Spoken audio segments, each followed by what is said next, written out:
আল্লাহ তাআলা কিয়ামতের কঠিন ময়দানে যেদিন স্বামী স্ত্রীকে চিনবে না, স্ত্রী স্বামীকে দেখে পালিয়ে যাবে, বন্ধু বন্ধুরে চিনবে না, পীর সাহেব মুরিদরে চিনবে না, মুরিদ পীর সাহেবরে চিনবে না, দলের কর্মী তার নেতারে চিনবে না, নেতা তার কর্মীরে চিনবে না, বন্ধু বন্ধুরে দেখে পালাবে। এই কঠিন মুহূর্তে সূর্যটা মাথার কাছে চলে আসবে, জমিনটা তামার জমিন হবে, আজকের জমিনের মতো নয়। মানুষ ঘর্মাক্ত, ক্লান্ত, শ্রান্ত মাথার মগজগুলো কানের ছিদ্র আর নাকের ছিদ্র দিয়ে বেয়ে বেয়ে পড়বে। বিশ্বনবী ফরমান, কিয়ামতের ওই কঠিন ময়দানে 7 শ্রেণীর ব্যক্তিকে রব্বুল আলামিন তার আরশের নিচে ছায়া দিবেন। তার মধ্যে প্রথম শ্রেণীর ব্যক্তি হলো ইমামুন আদিল, যে ইনসাফের সাথে বিচার করে, যে জাস্টিস সমাজে সার্ভ করে, যে সুশাসন নিশ্চিত করে, ওই ইমামুন আদিল। আদিল শব্দটা বুঝছেন না? ইন্নাল্লাহা ইয়া'মুরু বিল আদল, পাইছেন? আদিল। 7 শ্রেণীর ব্যক্তিকে আল্লাহ তাআলা সুশীতল আরশের নিচে ছায়া দিবেন, যেদিন তার দেয়া ছায়া ছাড়া কোনো ছায়া থাকবে না। এর প্রথম হচ্ছে ইমামুন আদিল, ন্যায়পরায়ণ শাসক। চিল্লায় বলেন সুবহানাল্লাহ। আবার বিশ্বনবী বললেন, ইন্নাল মুকসিতিনা ইনদাল্লাহি আলা মানাবিরা মিন নূর আন ইয়ামিনির রহমান। কিয়ামতের দিন যারা ন্যায়পরায়ণ হিসেবে আল্লাহর সামনে দাঁড়াবে, কিয়ামতের দিন রব্বুল আলামিন তার আরশের ডান দিকে ওই ন্যায়পরায়ণ লোকদের জন্য আরশের ডান দিকে একটা নূরের মিম্বারে তাদেরকে বসার সুযোগ করে দিবে। আল্লাহর আরশের ডান দিকে ন্যায়পরায়ণ লোকদের জন্য আল্লাহ তাআলা নূরের মিম্বার বানাবে। 4টে কেন কথা মনে করেছেন? আল আদাল, জাস্টিস, ইন্নাল্লাহা ইয়া'মুরু বিল আদল। আল্লাহ তাআলা এই আদালতের নির্দেশনা দেন, সুবিচার, সুশাসন। প্রিয় ভাইয়েরা, এটা আমরা বাংলাদেশে চাই কি চাই না? এই যে অরাজকতা, এই যে অন্যায়, এই যে জুলুম, এই যে ইনকনসিস্টেন্সি সমাজের অসঙ্গতির প্রধান কারণ জাস্টিস নাই, সুবিচার নাই, সুশাসন নাই। শেষবারের মতো আওয়াজ করে বলেন তো, আমরা বাংলাদেশে আদল চাই কি চাই না? তাহলে প্রথম নির্দেশনা শেষ, আল্লাহ তাআলা তোমাদেরকে আদলের আদেশ দেন। এরপরে আল্লাহ বললেন, আমি তোমাদেরকে ইহসানের আদেশ দেই। ইন্নাল্লাহা ইয়া'মুরু বিল আদলি ওয়াল ইহসান। আমি তোমাদেরকে যেমনি আদলের নির্দেশনা দেই, তেমনি ভাবে তোমাদেরকে ইহসানের নির্দেশনা দেই। ইহসান, আওয়াজ করে সবাই বলেন তো ইহসান। ইহসান মানে কারো প্রতি সফট হার্টেড হওয়া, মহানুভব হওয়া, অনুগ্রহ পরায়ণ হওয়া, অনুগ্রহশীল হওয়া, একে অপরের প্রতি দয়াদ্র হওয়া। একে অপরের প্রতি দয়াদ্র, অনুগ্রহশীল হওয়া ছাড়া মানবিক সমাজ কশিনকালেও গঠন করা সম্ভব না। প্রিয় ভাইয়েরা, সুন্দর আচরণ দিয়ে, ইহসান দিয়ে যা জয় করা যায়, নরম আচরণ দিয়ে যেটা অর্জন করা যায়, কঠোরতা দিয়ে সেটা পারা যায় না। বিষ্ণু ঈসা ইসলাম ইহসান দিয়ে, কোমল আচরণ দিয়ে, তার অনুগ্রহ দিয়ে তিনি অনেক কাফিরের হৃদয়কে জয় করে ফেলেছেন। সাইয়েদনা সুমামা ইবনে উসাল রাদিয়াল্লাহু তাআলা আনহুর কথা মনে পড়ে যায়। তিনি ছিলেন ইয়ামামার বাদশা। মদিনাতে বিশ্বনবীকে হত্যা করার নিয়তে এসেছিলেন। গোপনে গোপনে বিশ্বনবীকে হত্যা করে আবার ইয়ামামাতে তিনি ফিরে যাবেন।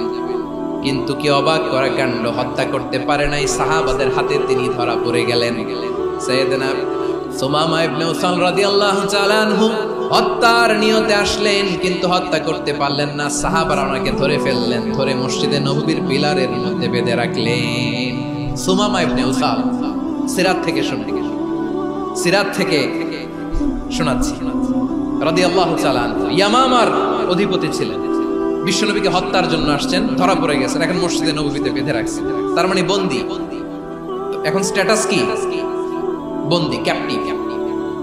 বিষ্ণু ঈসা ইসলাম সাহাবাদেরকে বললেন, তার খোঁজ খবর নিও, সুমামা ইবনে উসালের খোঁজ খবর নিও। সাহাবারা বলেন, ইয়া রাসূলুল্লাহ, আপনাকে হত্যা করতে এসেছে, তার তো কঠিন ক্যাপিটাল পানিশমেন্ট হওয়া দরকার, কঠিন শাস্তি হওয়া দরকার। বিশ্বনবী বললেন, না, আমি যেটা জানি তোমরা সেটা জানো না, তোমরা সুমামার সাথে ভালো আচরণ করো। বিশ্বনবী সুমামার কাছে গেলেন। প্রথম দিন যে তিনি কালেমার দাওয়াত দিলেন, ইমানের দাওয়াত দিলেন, ইসলামের দাওয়াত দিলেন, রিসালাতের দাওয়াত দিলেন, আখিরাতের দাওয়াত দিলেন। পরের দিন যে বিশ্বনবী সালাতের দাওয়াত দিলেন, যাকাতের দাওয়াত দিলেন। ইসলাম কি, কিভাবে, কেমন করে পালন করতে হয় চমৎকার আর্টিকুলেট করতে শুরু করলেন।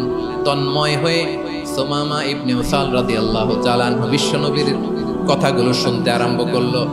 একদিন নয়, 2 দিন নয়, টানা 3 দিন বিশ্বনবী সুমামার কাছে ইসলামকে প্রেজেন্ট করেছেন, উপস্থাপন করেছেন। আওয়াজ করে বলেন, কয় দিন? 3 দিন। 3 দিন মসজিদে নববীতে বাধা। আর সাহাবীদেরকে বললেন, তার খোঁজ খবর নিও। তোমরা যে রুটি বানাও এর মধ্যে সবচেয়ে ভালো আটার রুটিটা তারে দিও, সবচেয়ে রিফাইন্ড খেজুর, যেটা পিওর খেজুর, এটা তারে দিও। আর বিশ্বনবী নিজের ওট থেকে দুধ দহন করে ওনার বাড়ির এক কর্মচারীকে বলেছেন, দুধ দহন করে সুমামার জন্য নিয়েছে। সুবহানাল্লাহ পড়বেন না? সবাই তো অবাক, ইয়ামামা থেকে আসছে নবীকে হত্যা করতে, বিশ্বনবী দেখে তারে জামাই আদর করে। 1 দিন নয়, 2 দিন নয়, টানা 3 দিন বিশ্বনবী এভাবে সুমামার কাছে যেয়ে ইসলামকে প্রেজেন্ট করতে আরম্ভ করলেন, ইসলামকে উপস্থাপন করতে শুরু করলেন।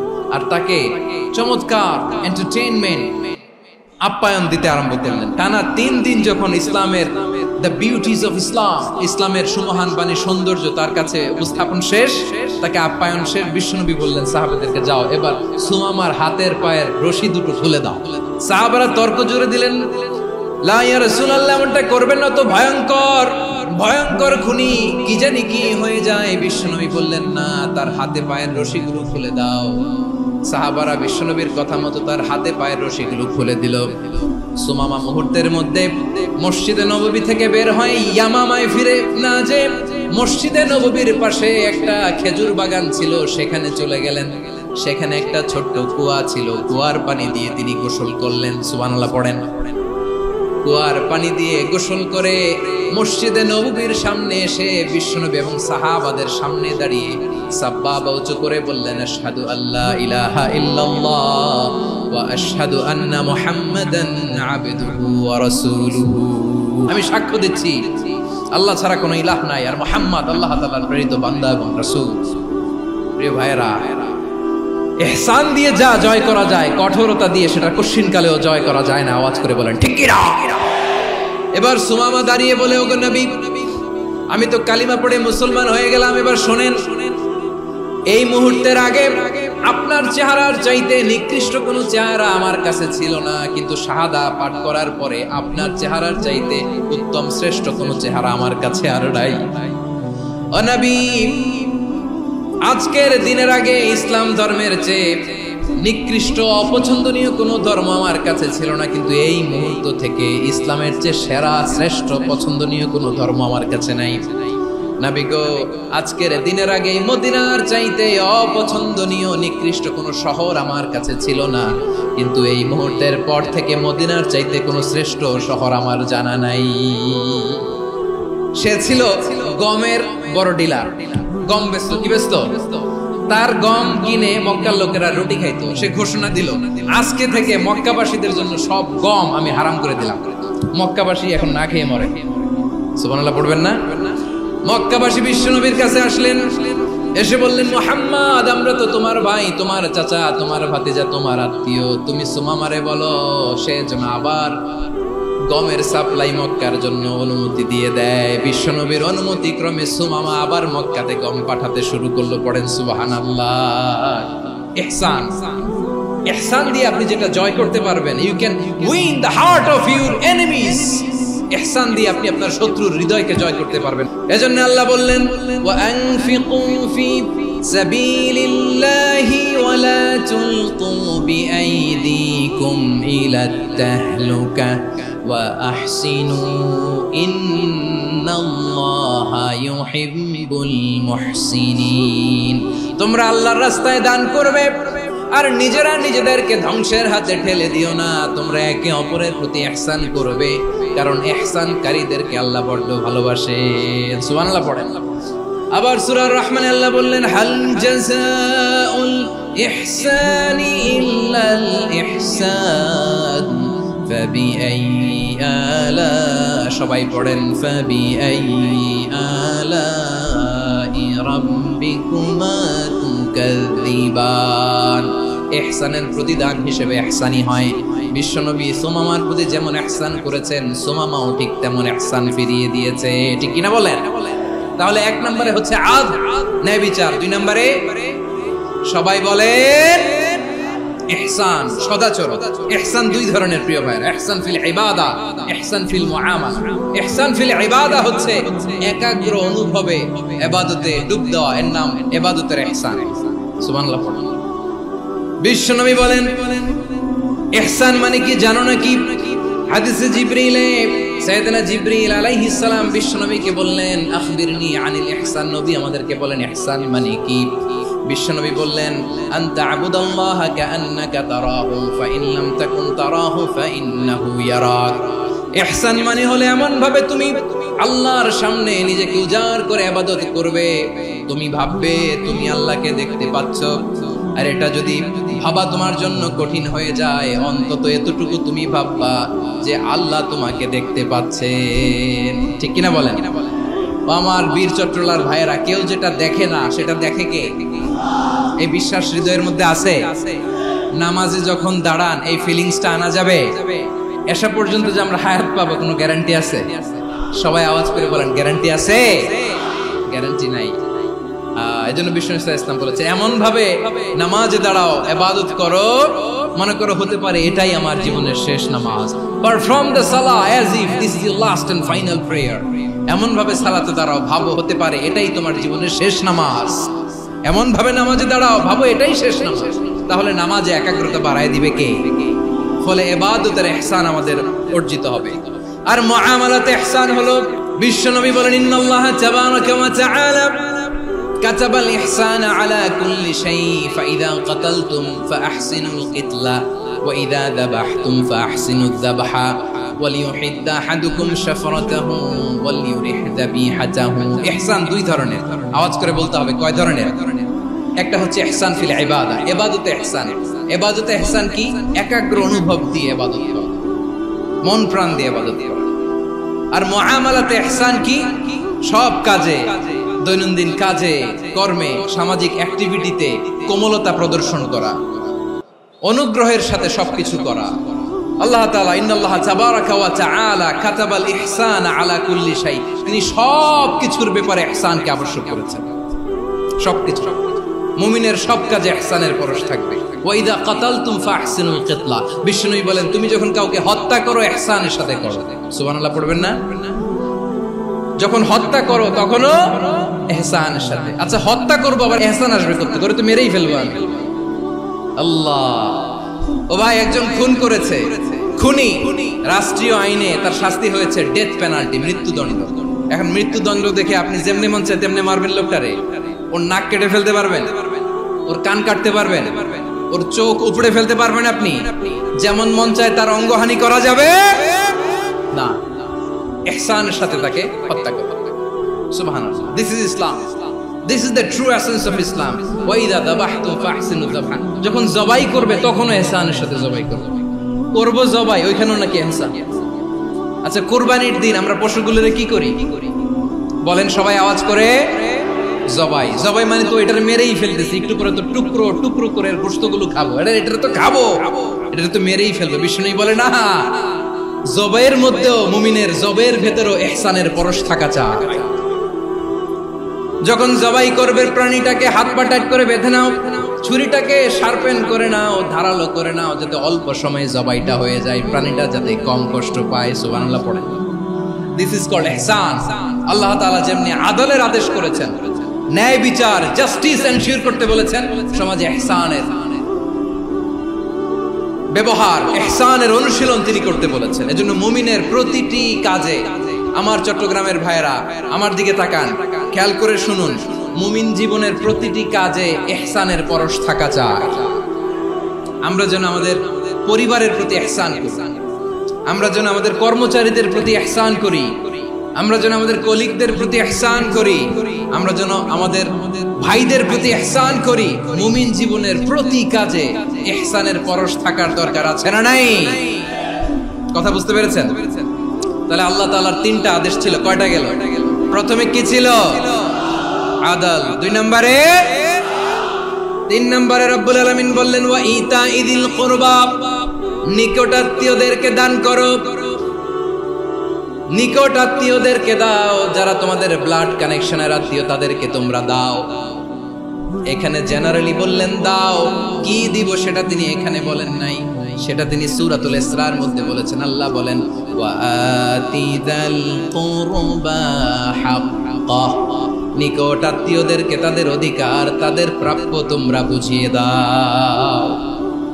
দেখেন, একটা শান্তির সমাজ, একটা সমৃদ্ধ সমাজ, একটা মানবিক সমাজ গঠনের জন্য আল্লাহ তাআলা বেশি না মাত্র তিনটা অর্ডার, তিনটা ভার্ডিক্ট তিনি জারি করেছেন। এক নাম্বার সুশাসন, ন্যায় বিচার। দুই নাম্বার ইহসান। তিন নাম্বার নিকটাত্মীয়, যারা কাছে তোমার ভেরি ক্লোজ রিলেশনশিপে আছে তাদেরকে দাও। দাও, দিলে বাড়িয়ে দেয় কে? অনেকে দিতে চায় না, কৃপণতা করে। দিলে বাড়ায় দেয় কে? ওমিয়া মদিনার মধ্যে সবচাইতে গরিব সাহাবী ছিল বেলাল রাদিয়াল্লাহু তাআলা আনহু। ওনার এন্টায়ার অ্যাসেট, সম্পদের পরিমাণ কতদূর জানেন? একটা লুঙ্গি। বেলাল রাদিয়াল্লাহু তাআলা আনহু, ওনার টোটাল ওয়েলথের এস্টিমেশন হচ্ছে মাত্র একটা লুঙ্গি। একটা লুঙ্গি, টোটাল ওয়েলথ এস্টিমেশন, টোটাল সম্পদের পরিমাণ বেলাল রাদিয়াল্লাহু তাআলা আনহুর কি ছিল? ওই বেলাল রাদিয়াল্লাহু তাআলা আনহুকে বিষ্ণু ইসলাম বলেছেন আনফিক ইয়া বেলাল, ও বেলাল তুমিও দাও। ওয়ালা তাখশা মিন যিল আরশি ইখলালা, আরশের অধিপতির তো কোনো ঘাটতি নাই, তুমি দিলে ওই আল্লাহ তোমারে বাড়ায় দিবে। এজন্য আমার প্রিয় ভাইয়েরা, দিলে কমে না, দিলে বাড়ে। অনেকে ধরে রাখে, নতুন কিছু নিতে পারে না, হাত দিয়ে যেটা ধরে রেখেছেন এটা দিয়ে দেন, বড় একটা ধরার সুযোগ পাবেন। জোরে বলেন ঠিক কিনা? রব্বুল আলামিন বললেন তিন নাম্বার আদেশ হলো তোমাদের প্রতি সমাজটারে কেমন করে মানবিক সমাজ, সুন্দর সমাজ গড়বা। তিন নাম্বার আদেশ হলো ওয়া আতিদাল কুরবা হাক্কা, নিকটাত্মীয়দেরকে তাদের প্রাপ্য বুঝিয়ে দাও। এই নিকটাত্মীয়দেরকে তাদের অধিকার বুঝিয়ে দেওয়া, প্রাপ্য বুঝিয়ে দেওয়াতে আমাদের গাফলতি আছে না নাই? অনেকে দেখবেন অনেক আল্লাহওয়ালা তাহাজ্জুদ গুজার, সেজদা দিতে দিতে কপালে কালো দাগ ফেলে দিছে, সে তার বোনের হকটা আদায় করে নাই, আছে না নাই? অনেক বড় হাজী সাহেব, বিশাল লম্বা দাড়ি, ছেলেরে সব দিয়ে দিছে, মেয়েরে কিছু দেয় নাই, মেয়ের হক আদায় করে নাই, আছে না নাই? এই হাজী সাহেবেরা, এই আল্লাহওয়ালারা কিয়ামতের ময়দানে আটকে যাবে। আপনি অন্যের অধিকার নষ্ট করেছেন, তাদের রাইটস কে ভায়োলেট করেছেন। এজন্য আল্লাহ তাআলা বলেন, কারো অধিকার যদি কেউ নষ্ট করে, ওই সমাজটা মানবিক সমাজ কঠিনকালেও হতে পারে না। এজন্য তিন নম্বর আল্লাহ বললেন ওয়া ইতাইদিল কুরবা, নিকটাত্মীয়দেরকে দাও। কি দিবা? তাদের অধিকার দিয়ে দাও। বোনের অধিকার বুঝিয়ে দাও, মেয়ের অধিকার বুঝিয়ে দাও, ফুফুর অধিকার বুঝিয়ে দাও। দেখবেন অনেক মায়েরা ছেলের পাতে মুরগির রান দেয়, মেয়ের পাতে দেয় মুরগির ঠ্যাং। তো মেয়ের কি মুরগির রান খেতে মনে চায় না? মনে চায় না? এমনটা করা যাবে না। নিকটাত্মীয়দেরকে অধিকার দিয়ে দাও, নিকটাত্মীয়ের সাথে সুসম্পর্ক রাখো। আদেশটা কার? এজন্য প্রিয় ভাইয়েরা, জীবনে যদি বারাকা অর্জন করতে চান, নিকটাত্মীয়দের সাথে সুসম্পর্ক রাখতে হবে, তাদের জন্য উপহার পাঠাতে হবে। বিশ্বনবী বলেন লা ইয়াদখুলুল জান্নাতা কাতে, যে ব্যক্তি আত্মীয়তার সম্পর্ককে ছিন্ন করে দেয়, সে কঠিনকালেও আল্লাহর জান্নাতে ঢুকবে না। আপনি কি এটারে সহজ হাদিস মনে করছেন? এটা সহজ কথা। আপনি ভাবছেন আপনার নামাজ আপনারে বাঁচাতে পারবে, আপনার রোজা বাঁচাতে পারবে, আপনার তাহাজ্জুদ আপনারে বাঁচাতে পারবে? অধিকার নষ্ট করলে কিছুই আপনারে বাঁচাতে পারবে। এজন্য নিকট আত্মীয়দেরকে দিতে হবে বেশি বেশি। বিশ্বনবী বলেন ইন্না সাদাকাতা আলাল মিসকিনি সাদাকা ওয়া আলা যির রাহিমি ইসনাতান সাদাকাতুন ওয়া সিলা। মিসকিনরে দান করলে শুধু দানের সওয়াব হয়, নিকট আত্মীয়কে দান করলে দুইটার সওয়াব হয়, সাদাকার সওয়াব হয়, আবার আত্মীয়তার বন্ধন অটুট রাখার সওয়াব হয়ে যায়। আবার বিশ্বনবী বললেন মান সাররাহু আইয়ুবসাতা লাহু ফি রিজকিহি ওয়া ইনসা লাহু ফি আসারিহি ফালইয়াসিল রাহিমা। যে ব্যক্তি তার রিজিকের প্রশস্ততা চায় আর হায়াতে বরকত চায়, সে যেন তার আত্মীয়ের সাথে সুসম্পর্ক রাখে। আমার প্রিয় চট্টলার ভাইয়েরা, আমাদের রিজিক বাড়ুক, এটা আমরা চাই কি চাই না? সবাই চান?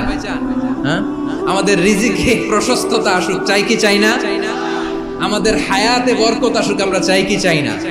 এই দুইটা যদি চান তাহলে নিকটাত্মীয়দের সাথে সুসম্পর্ক রাখবেন। পারবেন? তাহলে সমাজটারে মানবিক সমাজ বানায় দিবে কে? তিনটা আদেশ চলে গেল। 1 নম্বরে কি ছিল? 2 নম্বরে, 3 নম্বরে নিকটাত্মীয়দেরকে দান। আল্লাহ তাআলা তিনটা জিনিসের যেমনি আদেশ করেছেন, অনুরূপভাবে তিনটা বিষয় তিনি বারণ করেছেন, নিষেধ করেছেন। ওগুলোর কাছেও যাওয়া যাবে। রাব্বুল আলামিন বলেন, ওয়ায়ানহা আনিল ফাহশাই ওয়াল মুনকারি ওয়াল বাগি। আমি যেমনি তিনটি বিষয়ে আদেশ করলাম, অনুরূপভাবে তিনটি বিষয়ে বারণ করলাম, নিষেধ করলাম। আমার 1 নাম্বার নিষেধাজ্ঞা হলো অশ্লীলতার প্রতি। ফাহশা, ওয়ায়ানহা আনিল ফাহশা, আল্লাহ তাআলা অশ্লীলতাকে নিষেধ করেছেন। কোন জিনিসকে? সবাই বলুন, কোন জিনিসকে? যত ধরনের, যত টাইপের, যত ক্যাটাগরির অশ্লীলতা হতে পারে সব অশ্লীলতাকে হারাম করেছেন কে? ফাহশা মানে কি? কথায়, কাজে, আচরণে, কমেন্ট, ফেসবুকের কমেন্টসে যত ধরনের নোংরামো আছে, যত ধরনের অশ্লীলতা আছে, এটাকে আরবিতে বলে ফাহশা। রাব্বুল আলামিন বলেন, কুল ইন্নামা হারামা রাব্বিয়াল ফাওয়াহিশা মা যাহারা মিনহা ওয়া মা বাতান। ও নবী, আপনি বলে দেন, আমার রব প্রকাশ্য, অপ্রকাশ্য, স্পষ্ট কিংবা অস্পষ্ট, দৃশ্যমান কিংবা অদৃশ্যমান সব অশ্লীলতাকে হারাম করেছেন। সব ধরনের অশ্লীলতা হারাম। আল্লাহ তাআলা আমাদেরকে অশ্লীলতা থেকে বাঁচান। এবার বলেন, আমাদের সমাজে অশ্লীলতা আছে না নাই? অশ্লীলতা নানা ভাবে, নানা নামে, নানা মোড়কে আমাদের সমাজে আছে না নাই? সংস্কৃতির নামে, ফ্যাশনের নামে, বিনোদনের নামে, উপন্যাসের নামে, কনসার্টের নামে অশ্লীলতা আছে না নাই? আপনি দেখেছেন কনসার্টগুলোর অবস্থা? আমাদের তরুণ তরুণীরা, আমাদের যুবক যুবতীরা, আমাদের জেনজিরা, কি অবস্থা ওইখানে? কনসার্টের নামে অশ্লীলতা আছে না নাই? ছেলে মেয়ে একে অপরকে জড়ায় ধরতেছে, একে অপরকে চুমু খাচ্ছে, প্রকাশ্যে, দিবালোকে, গণমানুষের সামনে। আল্লাহ তাআলা এই অশ্লীলতা থেকে আমাদেরকে বেঁচে থাকতে বলেছেন। রূপালী জগতের নামে অশ্লীলতা আছে না নাই? এই টার্মটা আপনারা জানেন না? রূপালী জগৎ কি জগৎ? আসলে কি রূপালী জগৎ না অন্ধকার জগৎ? আমার বোনেরা, আপনাদেরকে যে কি বলে তারা বুঝায়, রূপালী জগৎ শুনেই আপনি ভরকে যাবেন না। রূপালী জগতে যে নারী যত বেশি উলঙ্গ, সে নাকি তত বেশি সাহসী। জানেন? বলে এটা একটা সাহসী নারী, খুব সাহসী পদক্ষেপ তার। যত বেশি শরীর থেকে কাপড় নামাতে পারবে, যত বেশি বস্ত্রহীন হয়ে নিজেকে প্রেজেন্ট করতে পারবে, সে নাকি তত বেশি সাহসী। আমার চট্টলার ভাইয়েরা, শয়তানের প্রথমে এজেন্ডা ছিল বনি আদমকে বস্ত্রহীন করা। সে আদম এবং হাওয়া আলাইহিস সালামকে নিষিদ্ধ গাছের ফল খাইয়ে তাদেরকে বস্ত্রহীন করেছে। এই জামিনেও সে আমাদেরকে বস্ত্রহীন করতে চাইবে। এই রূপালী জগতের নামে তারা এটা করে। আমার প্রিয় বোনেরা, আপনি জানেন না আপনার দাম কত? ওরা আপনাদেরকে বিজ্ঞাপনের সস্তা পণ্য বানাতে চায়। ওরা আপনাদেরকে ওদের ভোগের লিপসার টুলস বানাতে চায়। ওরা আপনাদেরকে দিয়ে ওদের খায়েশ পূরণ করতে চায়।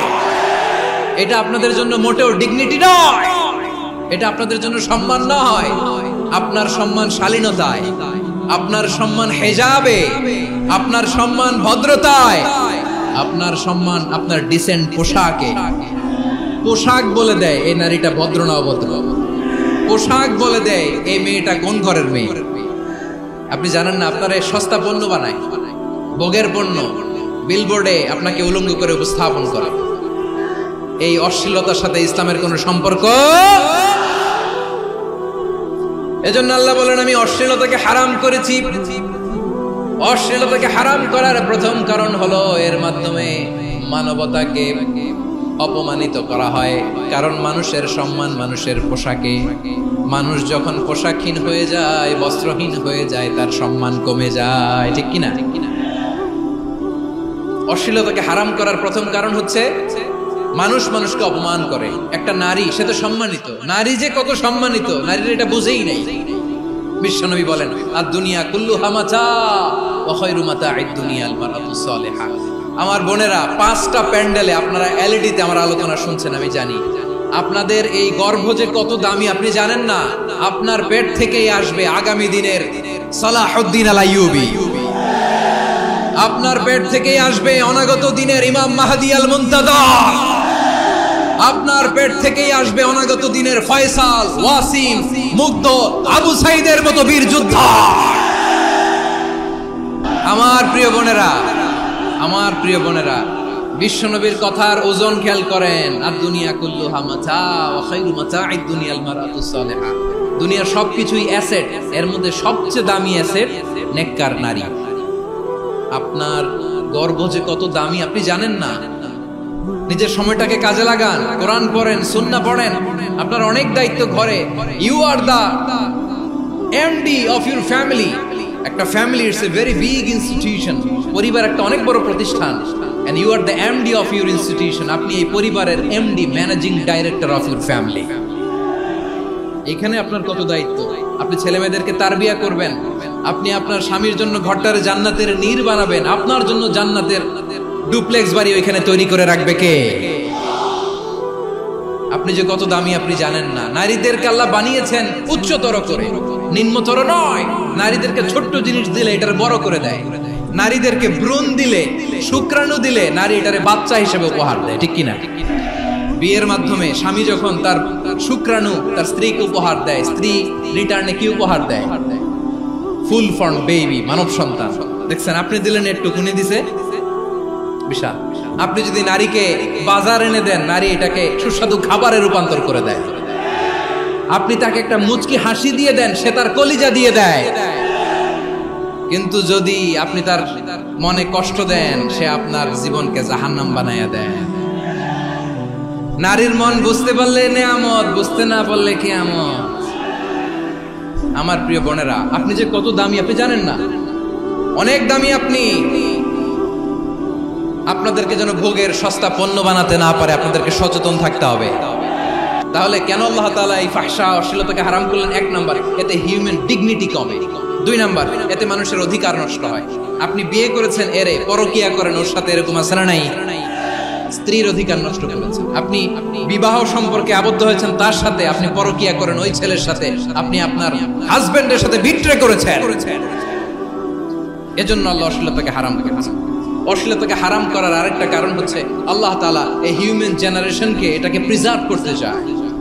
হিফজুন নাসল, এটা মাকাসিদুশ শরিয়ার অনেক গুরুত্বপূর্ণ একটা মাকাসিদ, অনেক গুরুত্বপূর্ণ।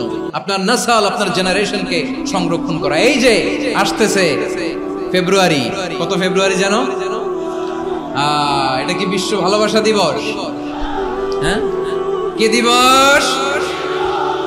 এই বিশ্ব ভালোবাসা দিবসের সাথে মুসলমানদের কোনো সম্পর্ক নাই। আমার প্রিয় ভাইরা, এই যে আপনি অবৈধ সম্পর্কে জড়ালেন, কেন আল্লাহ অশ্লীলতাকে হারাম করেছে দেখেন। বলতেছিলাম যে এটা আপনার নাসল, আপনার জেনারেশন, আপনার লিনিয়েজ, আপনার বংশকে প্রিজার্ভ করা। কে কার বাবা, কে কার মা, বাবা মা জানা, প্রজন্মকে প্রিজার্ভ করা, এটা ইসলাম ওয়াজিব করে দিয়েছে। এই যে অবৈধ সম্পর্কের কারণে, বিশ্ব বেহায়া দিবসের কারণে, এগুলোর আউটকাম, আউটপুট হিসেবে মাঝে মাঝে ঢাকা মেডিকেলের ডাস্টবিনে নবজাতকের বাচ্চার কান্নার আওয়াজ শুনতে পাওয়া যায়। চট্টগ্রাম মেডিকেলের ডাস্টবিনে নবজাতকের কান্না শুনতে পাওয়া যায়। বীর চট্টলার মুসলমানেরা বুঝতে পারলে আওয়াজ করে বলেন, এই যে চট্টগ্রাম মেডিকেলে যে নবজাতকটা পাওয়া গেল, ওর বাবাকে আমাকে বলেন, ওর মাকে, ও কোন ফ্যামিলির সন্তান কেউ জানে? আপনি হিউম্যান ডিগনিটিকে অপমান করেছেন না? আপনি তার ভবিষ্যৎকে অন্ধকার করেছেন না? আপনি তার লিনিয়েজকে প্রশ্নবিদ্ধ করে দিয়েছেন না? এই জন্য আল্লাহ তাআলা অশ্লীলতাকে আমাদের জন্য হারাম করে দিয়েছেন। পড়েন সুবহানাল্লাহ।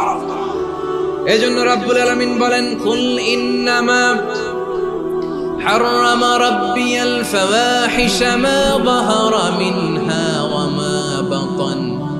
প্রকাশ্য অপ্রকাশ্য সব অশ্লীলতাকে হারাম ঘোষণা করে দিয়েছে কে? আবার দুনিয়ার বুকে যারা অশ্লীলতার প্রসার করে তাদের জন্য শাস্তি মজুদ রেখেছে কে? রব্বুল আলামিন বলেন, ইন্নাল্লাযীনা يحبون أن تشيع الفاحشة في الذين آمنوا لهم عذاب أليم في الدنيا والآخرة والله يعلم وأنتم لا تعلمون নিশ্চয়ই যারা বিশ্বাসীদের মাঝে অশ্লীলতার প্রচার প্রসার করতে চায় তাদের জন্য আমি মর্মন্তুদ শাস্তি প্রস্তুত করে রেখেছি, দুনিয়াতেও রেখেছি, আখিরাতেও রেখেছি। ঘোষণাটা কার? যারা এই নাটকের নামে, সিনেমার নামে, রূপালী জগতের নামে, মুভির নামে, ওটিটি প্ল্যাটফর্মের নামে আমার সমাজে অশ্লীলতা ছড়াতে চায় তাদের জন্য কঠিন মর্মন্তুদ শাস্তি মজুদ রেখে দিয়েছে কে? ও আমার বোনেরা, এখনো আপনি জাগবেন না? এখনো আপনার চিন্তার দুয়ারে এখনো নাড়া পড়ে নাই? ওরা আপনাকে উলঙ্গ বানাতে চায়, ওরা আপনাকে আইটেম গার্ল বানাতে চায়। এজন্য ইসলাম অশ্লীলতাকে হারাম করেছে। হারাম। ইসলাম বলেছে যোজন যোজন দূরে থাকো, ওরা বলে না কাছে আসো, কাছে আসার গল্প, ক্লোজ আপ ওয়ান, কাছে আসার গল্প আছে না নাই? তাহলে অশ্লীলতার সাথে আমাদের কোনো সম্পর্ক? সবাই বলতে পারেননি, আওয়াজ করে বলুন, অশ্লীলতার সাথে আমাদের কোনো সম্পর্ক? আমরা এই সমস্ত ক্লোজ আপ ওয়ান, কাছে আসার গল্পের প্রোগ্রামে যাব? আমরা কোন ধরনের অশ্লীল কন্টেন্ট সোশ্যাল মিডিয়ায়, টিভিতে দেখব? কি যুগ যে আমরা কাটাচ্ছি আপনি কল্পনা করতে পারবেন না। পর্ন ইন্ডাস্ট্রি, নারী পুরুষের বস্ত্রহীন যুগল দৃশ্য, এটাকে দিয়ে ওরা কোটি ডলারের ইন্ডাস্ট্রি বানিয়েছে। পুরো মানব ইতিহাসে এরকম জঘন্য সময় মানব ইতিহাস পার করে নাই। পর্ন এটা ইন্ডাস্ট্রি হয়ে গেছে। আমাদের এই যুবকগুলো, জেনজিগুলো, ওদের চরিত্র বাঁচাবে কি করে? কেমন করে হেফাজত করবে ওদের এই মূল্যবান চরিত্র? আমার প্রিয় ভাইরা, এই অশ্লীলতার দ্য লেটেস্ট ভার্সন হচ্ছে LGBTQ, শরীফ থেকে শরীফা। শুনছেন আপনারা? দেখতে পুরুষ, আসলেই পুরুষ, সুস্থ একজন পুরুষ, 4 সন্তানের বাবা, বলে আমি মনে মনে নারী। দেখতে নারী, সুস্থ নারী, আসলেই সে দিব্যি একজন নারী, বলে আমি মনে মনে পুরুষ। সবচেয়ে ভয়ঙ্কর অশ্লীলতার সবচাইতে লেটেস্ট ভার্সন হচ্ছে এই ট্রান্সজেন্ডারিজম। সুস্থ পুরুষ তার বায়োলজিক্যাল গ্রোথকে হরমোন দিয়ে স্টপ করে দিয়ে সে সার্জারি করে নারী হতে চায়। সুস্থ নারী পুরুষ হতে চায়। পুরুষ পুরুষের প্রতি সেক্সুয়ালি আকর্ষণ বোধ করে। এটা লূত আলাইহিস সালামের কওমের মধ্যে ছিল। এটাকেও আল্লাহ কোরআনে ফাহিশা বলেছেন। ওয়ালুতান ইয ক্বালা লিকাওমিহি আতা'তুনাল ফাহিশাতা মা সাবাকাকুম বিহা মিন আহাদিম মিনাল আলামিন। লূত আলাইহিস সালাম বললেন, তোমরা কি এমন এক অশ্লীল কার্যক্রমে ডুব দিলে নাকি যেটা গোটা বিশ্বের কেউ কখনো করে নাই? তোমরাই প্রথম করেছো। পড়েন নাউযুবিল্লাহ। এই পশ্চিমের এই রোগ আমার দেশে যেন আসতে না পারে, আমাদের সজাগ থাকতে হবে। প্রিয় ভাইরা, চিল্লায় বলেন ঠিক কিনা? পশ্চিমের অবস্থা ভয়ঙ্কর। পাশ্চাত্যে, আমি যুক্তরাষ্ট্রে ছিলাম অনেকদিন, কয়েক মাস, বিভিন্ন স্টেটে ঘুরেছি। গার্ডিয়ানরা উদ্বিগ্ন। ছেলে মেয়েদেরকে, ছোট্ট ছেলে মেয়ে, ওদেরকে জিজ্ঞেস করে, তুমি how do you feel right now inside yourself? তুমি ভিতরে ভিতরে কেমন ফিল করো? তোমার কি ছেলে ছেলে লাগে না মেয়ে মেয়ে লাগে? আচ্ছা বলেন, এই ছোট্ট বাচ্চাটা ওকে এগুলো জেন্ডার অ্যাসাইনমেন্ট বলতে এগুলো কিছু বুঝে? এইভাবে মিসগাইড করা হচ্ছে। কৌতূহল বশত ছোট্ট ছেলে যদি বলে আমার তো মেয়ে মেয়ে লাগে, তখন বলে যে না তুমি মেয়ে, ছেলে না। মা বাবা বাধা দিলে ওকে আলাদা গভর্নমেন্ট হাউসে নিয়ে যায়। ভয়ঙ্করতম অবস্থা। আমরা একটা সময় শুনতাম, হুজুর আমার ছেলেটা খুব ভালো, হাফেজে কোরআন, আল্লাহওয়ালা। হুজুর আমার ছেলে দাড়ি রাখছে, আল্লাহওয়ালা। হুজুর আমার ছেলে 5 ওয়াক্ত সালাত জামাতের সাথে পড়ে, তার মানে আল্লাহওয়ালা। পশ্চিমে যে আমি কি শুনছি জানেন? ওরা বলে, হুজুর আমার ছেলেটা ইউনিভার্সিটির একটা মেয়ের সাথে প্রেম করে, ও খুব আল্লাহওয়ালা, হুজুর দোয়া করবেন। এর কারণ ওদের কাছে আল্লাহওয়ালার ক্রাইটেরিয়া হচ্ছে, হুজুর আমার ছেলেটা আরেক ছেলের পছন্দ করে নাই, আমার মেয়েটা আরেক মেয়েকে ভালোবাসে নাই, এজন্য আমার ছেলেটা আল্লাহওয়ালা, হুজুর ওর জন্য একটু দোয়া করে দিয়ে। কি চ্যালেঞ্জ ওরা ফেস করতেছে। ওনার ছেলে যে আরেক ছেলেরে বিয়ে করবে না, এটাতেই উনি খুশি যে আলহামদুলিল্লাহ আমার ছেলেটা একটা মেয়েরে ভালোবাসে, আমার মেয়েটা একটা ছেলেরে ভালোবাসে, মানে এটা খুব আল্লাহওয়ালা। নাউজুবিল্লাহ পড়তে পারলেন না? এজন্য অশ্লীলতার সাথে আমাদের কোনো সম্পর্ক। রাব্বুল আলামিন বলেন ওয়ায়ানহা আনিল ফাহশাই ওয়াল মুনকারি ওয়াল বাগি, তিনটা জিনিসকে আমি নিষিদ্ধ করলাম। এক নাম্বার হলো ফাহশা, অশ্লীলতা। দুই নম্বরে হলো মুনকারের সমস্ত মন্দ কাজ। মুনকার মানে হচ্ছে যত মন্দ কাজ, খারাপ কাজ, বাজে কাজ, এটার বলে মুনকার। এটার কি বলে? আপনারা পড়ছেন না, তা'মুরুনা বিল মা'রুফি ওয়া তানহাউনা আনিল মুনকার। সৎ কাজের আদেশ, অসৎ কাজের নিষেধ। মুনকার, মুনকার হচ্ছে মানুষের স্বাভাবিক বিবেকবোধ যেটাকে খারাপ বলে, ওইটাই মুনকার। পৃথিবীর সব আসমানি গ্রন্থ যেটাকে খারাপ বলেছে, মানুষের স্বাভাবিক বিবেকবোধ যেটাকে খারাপ বলেছে, এগুলো সব মুনকার। যেমন ইফতিজিং, এটা কি ভালো না খারাপ? মজুদদারি, খাদ্যে ভেজাল দেওয়া, ওজনে কম দেওয়া, মাছে ফরমালিন মিশানো, চাঁদাবাজি, টেন্ডারবাজি, দখলবাজি, এগুলো আমাদের স্বাভাবিক বিবেকেই বলে এগুলো খারাপ, এগুলো হচ্ছে মুনকার। আল্লাহ তাআলা এই মুনকার থেকে আমাদেরকে বেঁচে থাকতে বলেন, আর শয়তান এই মুনকারের প্রতি আমাদেরকে উদ্বুদ্ধ করে। আল্লাহ তাআলা বললেন ইয়া আইয়ুহাল্লাযীনা আমানু লা তাত্তাবিউ খুতুওয়াতিশ শাইতান ওয়া মান ইয়াত্তাবি' খুতুওয়াতিশ শাইতানি ফাইন্নাহু ইয়া'মুরু বিল ফাহশাই ওয়াল মুনকার। আল্লাহ বললেন আমার গোলামেরা শোনো শোনো, ও আমার বিশ্বাসী বান্দারা খবরদার, তোমরা কশিনকালেও শয়তানের পদাঙ্ক অনুসরণ করবে না, কারণ শয়তান তোমাদেরকে অশ্লীলতা এবং মন্দ কাজের দিকে উদ্বুদ্ধ করে। আমাদের কাজ হচ্ছে শয়তান আমাদেরকে যেদিকে নিতে চায় আমরা তার উল্টা দিকে যাব। শয়তান এই মন্দ কাজকে আমাদের কাছে বিউটিফাই করে, চাকচিক্যময় করে আমাদের সামনে উপস্থাপন করে। এজন্য আল্লাহ বলেন মুনকারকে থামাতে হবে, মুনকার প্রতিরোধ করতে হবে। মুনকার প্রতিরোধের দায়িত্ব শুধু আমাদের নাকি? শুধু আপনার খতিব সাহেবের, ইমাম সাহেবের, নাকি মুসলিম উম্মার সবার? আওয়াজ করে বলুন, মুনকার অসৎ কাজ প্রতিরোধের দায়িত্ব কার? রাব্বুল আলামিন বলেন কুনতুম খায়রা উম্মাতিন উখরিজাত লিন-নাসি তা'মুরুনা বিল মা'রুফি ওয়া তানহাউনা আনিল মুনকার। তোমাদেরকে শ্রেষ্ঠ জাতি করে জমিনের মধ্যে আবির্ভূত করা হয়েছে, যাতে করে তোমরা জমিনের ভেতরে সৎ কাজের আদেশ করতে পারো আর অসৎ কাজের নিষেধ করতে পারো। উম্মাহ কুনতুম খায়রা, তাহলে গোটা উম্মার দায়িত্ব, এটা বুঝতে পারছেন তো? আচ্ছা, আরো নিচে আসেন।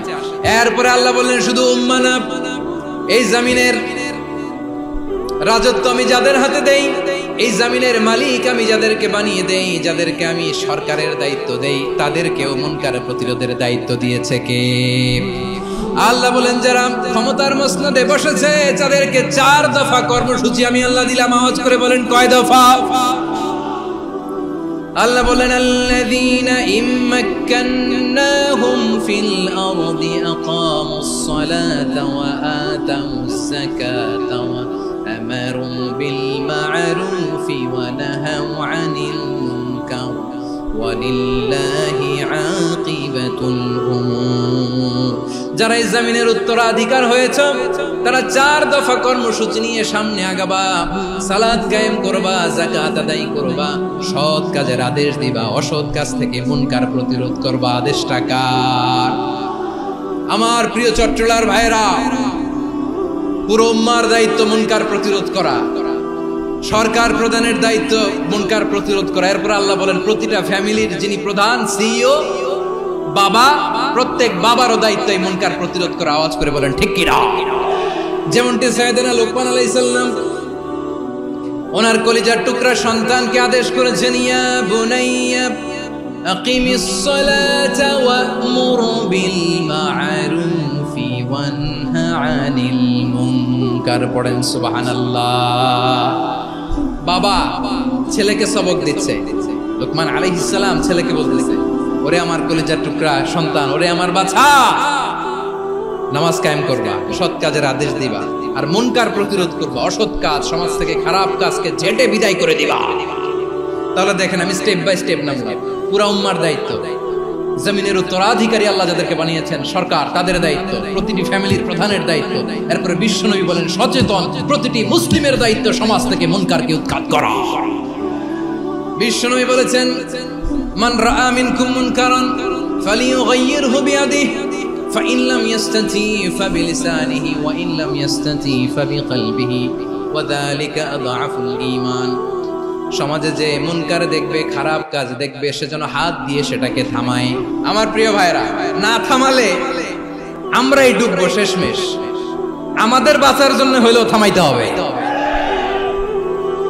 রব্বুল আলামিন বলেন ওয়াত্তাকু ফিতনাতাল লা তুসিবান্নাল্লাযীনা যালামু মিনকুম খাসসা।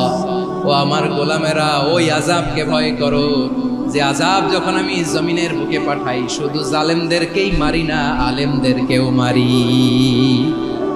আযাব যখন আসে তখন শুধু জালিমই মরে না, আলেমও মরে। জানেন মুসা আলাইহিস সালামের পায়ে একবার লাল পিঁপড়া, তো উনি রেগে মেগে পাশি দেখে লাল পিঁপড়ার বাসা, পা দিয়ে ডলে মুছে সবগুলো পিঁপড়া মেরে ফেলছে।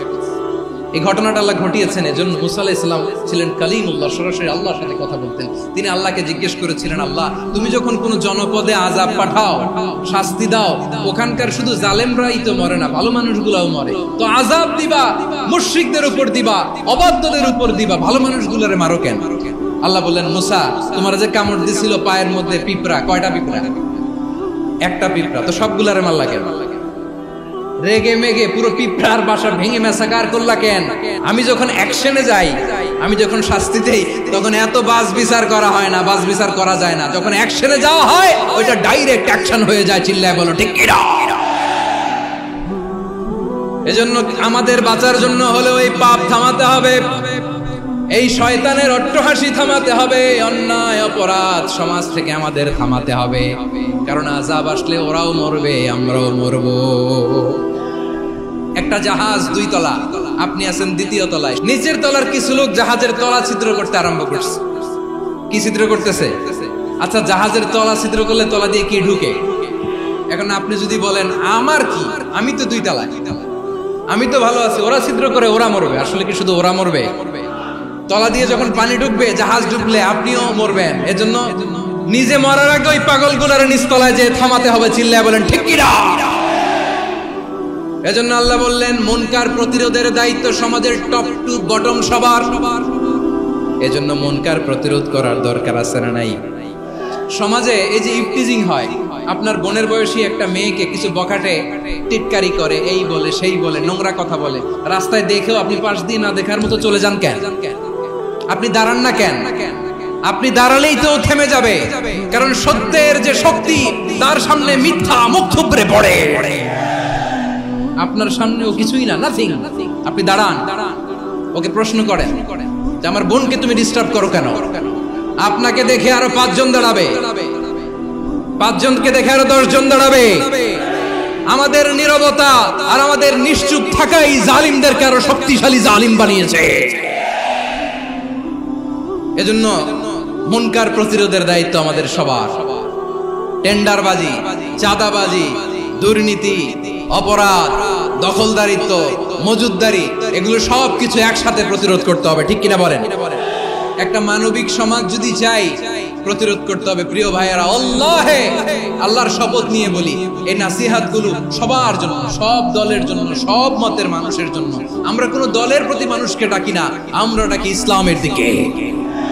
সব দলের, সব মতের, সব মানুষদেরকে আমরা আহ্বান জানাই, আসুন আমরা একটা সুন্দর সমাজ বিনির্মাণ করি। এই যে নতুন বাংলাদেশের এক সুযোগ এসেছে, আর জীবনে হয়তো আসবে না, সামনের 100 বছর এই সময় আসবে না। আসুন দেশটাকে আমরা সাজাই, আসুন আমরা দুর্নীতি বন্ধ করি, আসুন আমরা চাঁদাবাজি বন্ধ করি, আসুন আমরা দখলদারিত্ব বন্ধ করি, আসুন আমরা এক দল আরেক দলকে নিশ্চিহ্ন করার যে রাজনীতি, এটা বন্ধ করি। সব দলের প্রতি আমার আহ্বান, আমরা চাঁদাবাজ মুক্ত বাংলাদেশ চাই, জুলুম মুক্ত বাংলাদেশ চাই, ফ্যাসিজম মুক্ত বাংলাদেশ চাই, গুণ খুন খারাপি মুক্ত বাংলাদেশ চাই। আমরা নতুন ভোরের বাংলাদেশ চাই। ওই বাংলাদেশ পাওয়ার জন্য মুনকার প্রতিরোধে, অন্যায় প্রতিরোধে যদি বাঘের বাচ্চার মতো আবু সাইদের মতো দুই হাত উঁচু করে বুককে টান টান করে প্রসারিত করে দাঁড়াতে হয়, রাজি আছো মুসলমান? রাব্বুল আলামিন বলেন ওয়ায়ানহা আনিল ফাহশাই ওয়াল মুনকারি ওয়াল বাগি ইয়াইদুকুম লাআল্লাকুম তাযাক্কারুন। আল্লাহ বললেন আমি অশ্লীলতাকে নিষেধ করি, আমি সব ধরনের মন্দ কাজকে নিষিদ্ধ করি, সব শেষে আমি সীমা লঙ্ঘনকে তোমাদের জন্য নিষিদ্ধ করি। নিষিদ্ধ করেছেন কয়টা জিনিস? 1 নম্বরে অশ্লীলতা, 2 নম্বরে মুনকার তথা সব মন্দ কাজ, 3 নম্বরে আল বাগি সীমা লঙ্ঘন, ক্রসিং দ্য লিমিট। সীমা লঙ্ঘন করা ভালো না। We all should know all limits. চিল্লায় বলেন ঠিক কিনা? একই আয়াতে আল্লাহ বললেন কুল ইন্নামা হাররামা রাব্বিয়াল ফাওয়াহিশা মা যাহারা মিনহা ওয়া মা বাতানা ওয়াল ইসমা ওয়াল বাগিয়া বিগাইরিল হক। অন্যায় ভাবে যে অবাধ্য হয়, যে সীমা লঙ্ঘন করে, তাদেরকেও আমি এটা হারাম করে দিলাম। সীমা লঙ্ঘন করা হারাম।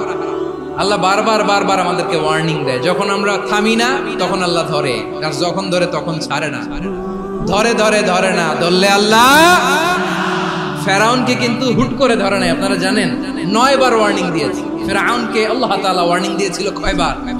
রাব্বুল আলামিন বলেন ওয়ালাকাদ আতাইনা মূসা 9 আয়াতিন বাইয়িনাত। 9টা মুআজিজা দেখিয়েছি। 1 2 3 বারবার এইভাবে রিমাইন্ডার, ওইভাবে রিমাইন্ডার, এইভাবে নসিহত, ওইভাবে দাওয়া। ফাকুলা লাহু কাওলান লাইয়িনা, নরম করে বলো, সফট করে বলো, যত ওয়ে হতে পারে দাওয়া মেথডোলজি। মুসা আলাইহিস সালামের সব অ্যাপ্লাই শেষ। 10ম বারে যে আল্লাহ ধরছে, 10ম বারে যে ধরেছে। এজন্য আল্লাহ বলেন আমি সীমা লঙ্ঘনকে পছন্দ করি না। কোরআনের অন্য আয়াতে বাগীকে বলা হয়েছে আল ইতিদা। সীমা লঙ্ঘন যারা করে তাদেরকে আল্লাহ বলেছেন মুতাদিন। ওয়াকাতিলু ফি সাবিলিল্লাহিল্লাযীনা ইউকাতিলুনাকুম ওয়া লা তা'তাদু ইন্নাল্লাহা লা ইউহিব্বুল মুতাদিন। আমি সীমা লঙ্ঘনকারীদেরকে কোশ্চিনকালেও পছন্দ করি না। আমরা যেন সীমা লঙ্ঘন না করি, রাজি আছেন তো? যে কোনো ক্ষেত্রে ইবাদতে যেন সীমা লঙ্ঘন না করি। অনেকে আমরা ইবাদতে সীমা লঙ্ঘন করে ফেলি। বিশ্বনবী সাল্লাল্লাহু আলাইহি ওয়াসাল্লাম যেটা শিখিয়েছেন এর বাইরে যে অতিরিক্ত বুজুর্গ হতে চায়, এরকম আছে না নাই? কোন ক্ষেত্রেই সীমা লঙ্ঘন করা যাবে, এমনকি যুদ্ধ ক্ষেত্রেও না। বিশ্বনবী সাল্লাল্লাহু আলাইহি ওয়াসাল্লাম বলেন খবরদার যুদ্ধ ক্ষেত্রেও সীমা লঙ্ঘন করো না। কি সুন্দর ইসলাম আমরা পেয়েছি। বিশ্বনবী বলেন খবরদার যুদ্ধের ময়দানে কোনো নারীর গায়ে হাত তোলো না, কোনো শিশুর গায়ে হাত তোলো না, কোনো গবাদি পশু হত্যা করো না, কোনো শস্য ক্ষেত্র ধ্বংস করো না, ইবাদতরত অন্য ধর্মের কোনো সন্ন্যাসীর গায়ে হাত তোলো না। বলেন সুবহানাল্লাহ। তাহলে আমরা সীমা লঙ্ঘন করতে পারবো? প্রিয় ভাইরা, একটা সুখী, সমৃদ্ধ, শান্তির সমাজ, মানবিক সমাজ যদি আমরা গঠন করতে চাই, আমাদের আল্লাহর দেয়া কয়টা আদেশ মানতে হবে বলেন দেখি? আর বেঁচে থাকতে হবে কয়টা জিনিস থেকে? আল্লাহর আদেশ কি? 1 নাম্বার আদাল, ন্যায়পরায়ণতা। আমরা সুবিচার, সুশাসন, ন্যায় বিচার চাই কি চাই না? 2 নম্বরে কি ছিল? মাশাআল্লাহ, আমরা যেন সবার প্রতি দয়া পরবশ হই, ইহসান করি। 3 নম্বরে কি ছিল? নিকটাত্মীয়দের দান করা, তাদের অধিকার প্রাপ্য বুঝিয়ে দেওয়া। পাশাপাশি 3টা জিনিস থেকে আল্লাহ বারণ করেছেন, নিষেধ করেছেন। তার প্রথমটা ফাহশা, অশ্লীলতা। অশ্লীলতার সাথে আমাদের কোনো সম্পর্ক। 2 নম্বর নিষেধাজ্ঞা কি ছিল? আল মুনকার, সমাজের যত মন্দ কাজ এগুলোকে আমরা প্রতিরোধ করব। রাজি আছেন তো সবাই? 3 নম্বরে আল বাগি, সীমালঙ্ঘন। কোন মুসলিম সীমালঙ্ঘন করে না। রাব্বুল আলামিন শেষে বললেন ইয়াইদুকুম লাআল্লাকুম তাযাক্কারুন। আল্লাহ তোমাদেরকে উপদেশ দেন যাতে তোমরা শিক্ষা গ্রহণ করো। আমরা উপদেশ দেব, আমরা জোর করে কাউরে কিছু মানাতে চাই না। লা ইকরাহা ফিদ্দিন ওয়াযাক্কির ফাইন্না যিকরা তানফাউল মুমিনিন। উপদেশ দিলে এটা মুমিনদের কাজে দেয়। লাস্তা আলাইহিম বিমুসাইতির ইন্নামা আনতা মুযাক্কির। নবী হে, আপনি রিমাইন্ডার দাতা, আপনি উপদেশ দিবেন। আমরাও বিশ্বনবীর এই হাদিসগুলো থেকে, কোরআনের আয়াত থেকে রিমাইন্ডার, এই কথামালা বাণীবাহক হিসেবে এই বাণীগুলো আপনাদের সাথে কাছে পৌঁছে দিলাম। আমরা আল্লাহ তাআলার কাছে প্রার্থনা করি, আল্লাহ আমরা যেন আদল দিয়ে আমাদের সমাজকে গঠন করতে পারি। আল্লাহ আমরা যেন ইহসান করতে পারি, আমরা যেন নিকটাত্মীয়দের দান করতে পারি, আল্লাহ যত ধরনের অশ্লীলতা, অনাচার, মন্দ কাজ, সীমালঙ্ঘন, অবাধ্যতা থেকে যেন আমরা বেঁচে থাকতে পারি। আল্লাহ তাআলা আমাদের সবাইকে কথাগুলো বুঝার ও আমল করার তৌফিক দান করুক। হাযা মা ইনদি ওয়াল ইলমু ইনদাল্লাহ আলাইহি তাওয়াক্কালতু ওয়া ইলাইহি উনীব।